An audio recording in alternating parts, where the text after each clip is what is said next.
Hello everyone, this is Felgrandivine, and this is another Yu-Gi-Oh! Deck profile. This time we're working on Mask Heroes, with the mixture of elemental heroes in the mix, so let's get started, shall we? Yes. So if we want to start our deck off, we should have at least, I run 3 Shadow Mist, because it's by far the Stratos search card of all in this deck, since this is the new format and all, and Stratos is still banned. I know this is like a years ahead of video, but hey, I'm just restarting over again. But yeah, we need 3 Shadow Mist because it gets you any hero that you want from your deck to your hand whenever it's sent to the graveyard, or if it's special summon, you can add one quick play change spell card from your deck to your hand. And with those abilities, you can easily mass change right off the bat with her or any other dark hero monster, like the Destiny Heroes, for example. So, yeah, she's by far the key card of this whole deck, and it will hurt if she gets hurt. So, yeah, that's Shadow Mist. Next up, 3. Oh, my bad. We run 3 Bubble Man because Bubble Man is more than just 2 things. He's 1, a draw power engine. 2, he's a wall. And 3, he's great for seed materials. So yeah, running 3 is really good. But the only thing I'm missing right now is another Mask Hero for him, and that's Mask Hero Acid. Due to some reason why, but understandable that the price went up. So what can I say? WTF, bros. So there you go, Bubble Man. Next, we run 2 Sona Monks because Sona Monk is like key to bringing out Shadow Mist, and as well is great for itself for Exceed Summons or any other level 4 monster that's in the deck. So yeah, I mean, if you have a dead spell card that you can't really use, just ditch it and just special summon a level 4. Go for that instant Exceed Summon. It's just like the most best thing to have, and there's a reason why it's at 2 right now. So yeah. And there's another target for Mass Change too. Cause, well, I'll let you know when we get to Mass Change 2. Next, I run two goblin bird, however you say it. And thing is, he's another key ingredient to Special Summon Shadow Mist for that easy quick play chain spell, and is exceed material as well. You see where this is going? Yeah, and it's searchable with reinforcement of the army, which is also in this deck, but I'll let you know how many. So yeah. And my end of the monster lineup, I run 2 Neos Alias because it's a high beater and is a target for mass change. And it's a great level 4. And what else can I say? It's a great level 4. I mean, who don't run them? I mean, unless you run a different Pacific type, like a pure light masked hero or any variety version, whichever. But yeah, Neos Lewis is your friend. Alright, now for the spells. I run this like a must have. 3 mass change because it's by far the deck's main power and consistent power. And it's just undeniably good. So yeah, it's ideal. But it only works for heroes. So yeah. Next, 3 MSTs in this deck because well, what can I say? This card is a staple. It blows up stuff. Well, just spells and traps in general, and it's quick. 2 hero lists is just for those instant OTKs, which I now learned from a few of my friends. So yeah, this is like, if you don't get the OTK, you're done. You lose. But if you do, it's a victory. If you can get it off right, and it's best not to play it at the start unless you have no other way. So yeah, I mean, not really, I would say, but just it's by preference though. I only run 2, but I used to run 3 in a different version. But it is what it is. Foolish by far. It's a way to say Shadow Mist is a target, or I should say, yeah, pretty much. This is just mainly for Shadow Mist, just so you can add an instant hero to your hand. And it's another target for Call of the Hunted, which is also in this deck. Now, like I told you earlier, 3 reinforcement armies, which I'm running because this is mainly a warrior deck as well, and there are a lot of warriors to target with this. So yeah, even Gold Blindbird is a perfect target for it. And 3 emergency calls, because this is an elemental hero deck. Come on now, seriously. Ain't much to explain on that. Next, Mass Change 2. This is where it gets really tricky, because this card got so many falls though, but these falls come with a great result if played correctly. You have to. It's a cost to activate by discarding one card, but when you do, you can target any monster that is a level lesser of the mass heroes that's in this deck, but by any attribute, and that's like wow, any attributed monster that you have on the field can turn into any mass hero you want, depending if it has a lesser level than the mass hero. Because if they do, then you can summon it. If they don't, you can't. So, but it's just that cost. It not only it has a cost like discard one card, but it also you can only activate one Mass Change 2 per turn. So that's like a letdown. So you best to play it right off the bat if possible. But any other opinions, just leave a comment down below. Next, 2 form change, and it's like once you have your mask heroes out, you can just push for those OTKs real quicker, and just swap out for good effects like Kolga or Divine Wind, stuff like that, or Acid just to blow up more stuff. And it's just so good of a card too at late point of the change. So yeah, it's best to play with the level 8 mass heroes. And the last of the spell lineup, Mass Charge. Well, it says it's like this. It targets any hero and one change quick play spell in your graveyard and add them to your hand. So, yeah. If you want to push more power to your hand, this is the key card. So, traps. I run 2 Call of Hunters because, like I said before, if Shadow Mist or any good low 4, I could push for like a lot of exceeds or another instant change add to my hand or anything. It's just a good card. I wouldn't lie. Next, the staples: Bottomless, Compulsory, Mirror Force is good. I had 2, but I just went to 1 because for more diversity. What else? Oh, Phoenix Change. I said change. My bad. Phoenix Chain, Torrential Tribute, and Breakthrough Skill. I kind of wish I had a secondary Phoenix Chain, but hey, it is what it is. We on budgets, it gets you down. So that was the deck. Here's the extra deck. I used to run a pure Dark Law deck, but now I'm just switched up due to inconvenient consistencies with that deck. For out of how many times I practiced with it, it kills me. But anyways, 2 Dark Laws because Dark Law is like a kind of an anti-meta kind of card, and sorry for me moving around, just trying to get comfortable. Yeah. So pretty much, and I kind of wish I had some Dark World dealings to combine with his effect. That is beyond broken.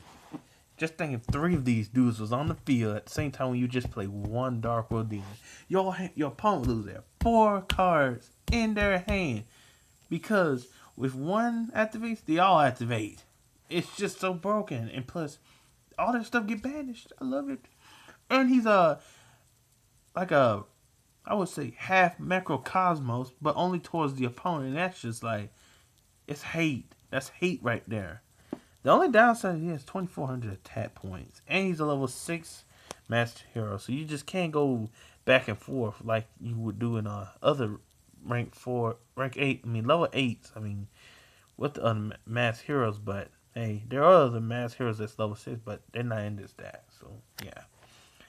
Dark Law, one of the best heroes I've seen so far, but here's some more.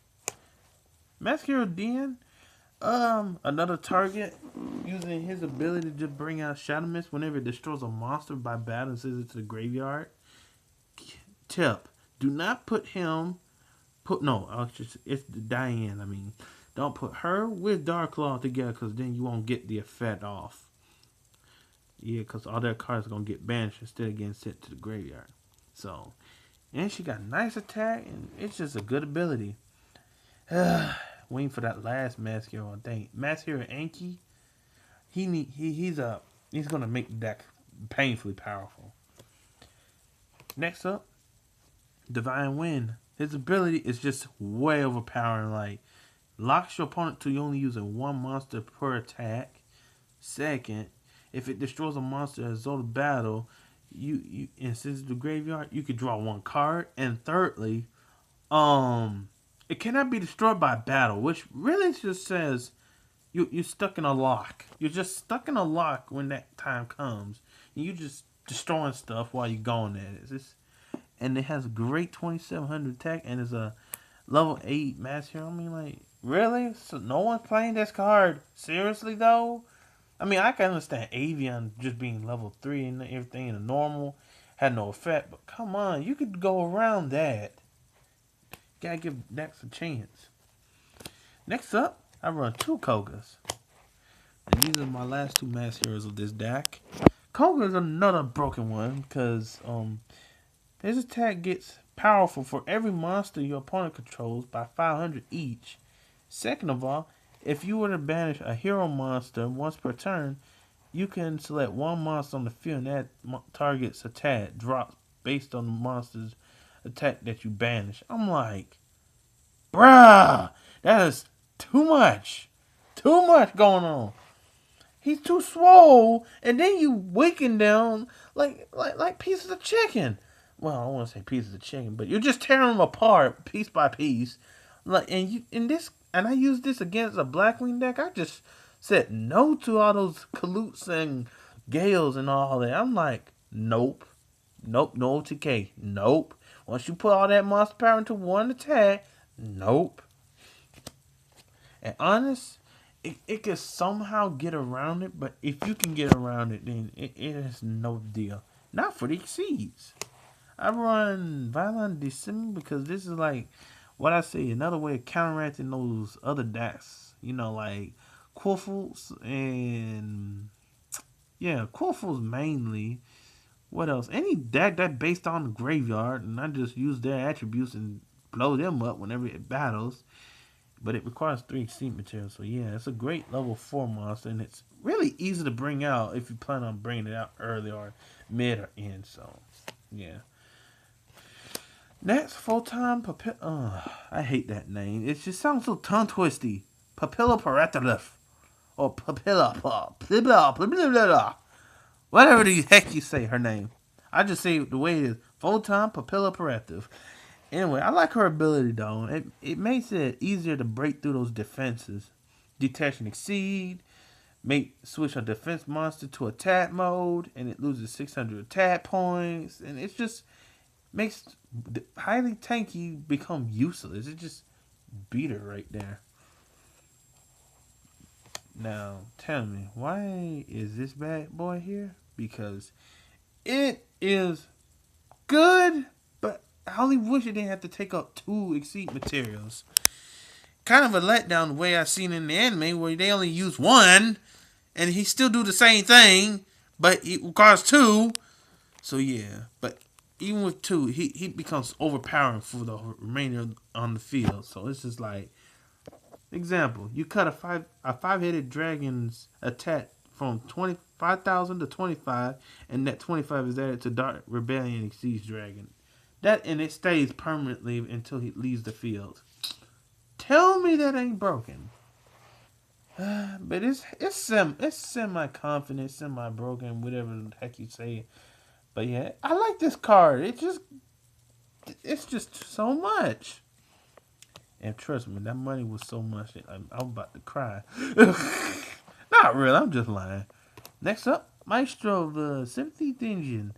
Everyone knows this card. And it's an old staple, but since due to the meta being so dang on fast, the only reason why I use it is because it's a good defense monster. And it's good to flip stuff that I can't defeat. Put face down and I can just clobber it.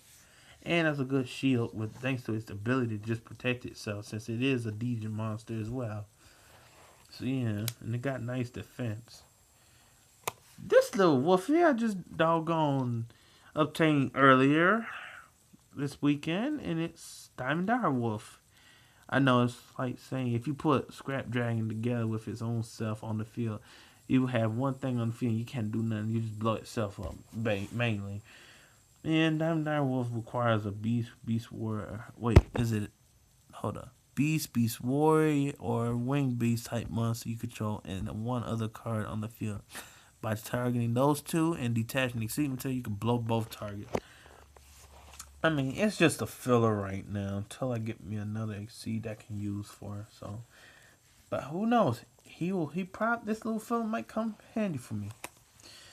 The only reason why I'm using Steel Swarm Roach is to stop those Judgment Dragons and all those high level monsters that just keep coming out. Because they get annoying. I hate losing to those dang on Light Sworn decks. Still! Why? Too much pain. But yeah, Steel Swarm Roach is good. Once you have him on the field, just like you put fear into the opponent, they use mainly level monsters and synchros and all that. And that's a good thing. This stops synchros real badly. And rituals. Those high level rituals and high level fusions, and there are special summons. So yeah, I would suggest this. Now for my 3 boss cards, I would say the least. Well, the semi-boss, I should say. Utopia early game. I mean, y'all, everyone spams him back in the day, but it's just like now that we have new stuff, it's just he's been put aside. But I'm using him because he creates those defensive plays from the beginning, but only if you choose wisely. I mean, anyone could get around it. So yeah, Utopia's still good. It's just I missed the entire season of series of Zexel. I saw it and just didn't like it too much. I just like the Exceeds because they look cool as heck. Now I don't like Yuma, and to all those Yuma fans, don't hate me. It's just Yuma. He kind of hurt me. He hurt me more than the other 4 main protagonists. I just don't know why. But Utopia deserve all the respect, though, so give him a chance. Oh, yeah, he blocks attacks, too, yeah. Just don't have him on the field. You all know what he do. Now for the boss Exceed monsters I have. Yeah, you already seen it coming. Or did you? Blade Armor Ninja. One of those really unnecessary OTKs if played correctly. I can just see it now. Detach. He could attack twice. 2,200. Twice. Directly. That's 4,400. If your opponent still don't do nothing, that's gained the next 4,400. Come on! Who said this ain't a boss card? Man, I say it's a boss card because it's OTK material for this deck. And mainly for this deck at least. Unless y'all know how to use it with ninjas. I haven't yet to fix a ninja deck. I don't know why. But yeah, it's a good card. And lastly, Heroic Champion Excalibur. I don't get what that Sonic. Okay, excuse me. I'm not going straight from subject. I'm just going to go for it. Excalibur, and then there's Excalibur. Why does it have to be that powerful on that very moment you have to use its effect, but then after that, it just get weak as heck? There's too many costs in dueling, but yeah. Another OTK oriented, pushing for that 4,000 on the opponent for game if you have enough monsters just to hurt enough out of them and deal enough damage. But yeah, detach 2 Exceed materials, he becomes 4,000 instantly because he doubles his 2,000 to 4,000. So yeah, and he's a warrior. That's nice, very nice. So yep, there you have it, folks. This has been another deck profile after so many freaking years of doing this. But yeah, I hope y'all appreciate this. Leave a like. Well, punch the daylights out of that like button and blah, blah, blah. I'm just kidding. But for real, hit that like bucket. Like bucket. Hit that like button or subscribe to this video or favorite. And plus, if you want to find me on Facebook Or nah, don't find me on Facebook. I ain't got really nothing on it, to be honest. But yeah, just do what I say. Like hit that like button and subscribe. And I'll see y'all next time where the gold is light. See ya.